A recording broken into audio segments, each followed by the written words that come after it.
Hello, and welcome to Week 2's lesson, Family Strengths. The task for this week will be to create family strength lists for each family member. We're going to learn how to create strengths lists and then merge them all together into a document that can be useful as we reflect on what was talked about this week. In addition, there's going to be a reflection question, and we'll touch on that in just a moment. Family strengths, what are they? Well, you could say my dad can bench press 200 pounds, or my mom has been known to push a shopping cart with more food that could fill a small army, but these aren't exactly the strengths that we're trying to look at. Now, what we do want to look at is my mom is a very nurturing, caring person. She's an amazing cook. She does all the little things to make me know that I'm loved.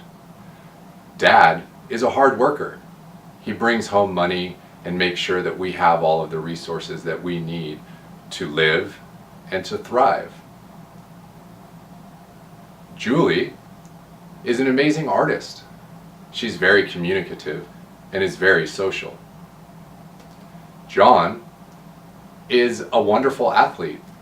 He gets straight A's, and he's well liked by everybody at his school, including most of the adults. You can see these are some basic, almost stereotyped responses. However, it gives you the beginning of what family strength list should really look like. Now, as you start this process, you'll start by identifying all of your own strengths. I will say this, oftentimes this can be a difficult process in that we're not very accustomed to looking at ourselves in this way. This isn't an exercise to be egotistical or boastful. It's an opportunity to be honest and really get into ourselves about what strengths we're bringing to this process. As we move forward, we generalize that to the rest of the family. What are the strengths that we see in every other family member? Be intentional and direct and write these down. Get deep into your understanding of who your family members are and what their unique strengths are. Now, ultimately, what we want to do is compile all of these into a family strength list. We'll divide it by name, in categories or rows, and make sure that all of these strengths are listed as everybody has identified. Ultimately, we want to laminate these and post them in everybody's room. An effective place is by their door so that they look at it on their way out.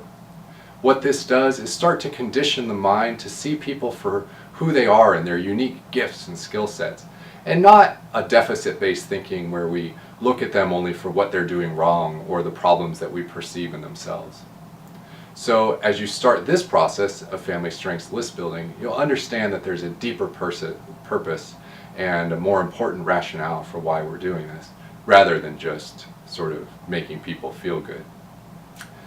You'll see the reflection question of this week is, how are these meetings and how is this process making us feel? Now, I want to point out that this is an important reflection question because we're just starting this process.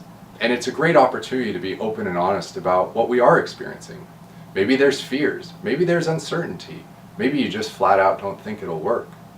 Be open and honest and express them, and every family member should be encouraged to have the space to do so.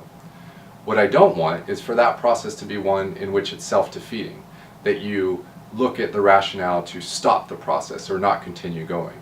Remember, you're 2 weeks in, you're really just starting. The next weeks after this, you're really going to see things start to improve. So take a breath, pat yourself on the back for a job well done, and stay optimistic and encouraged for what the future holds. And I'll see you next week. Thank you.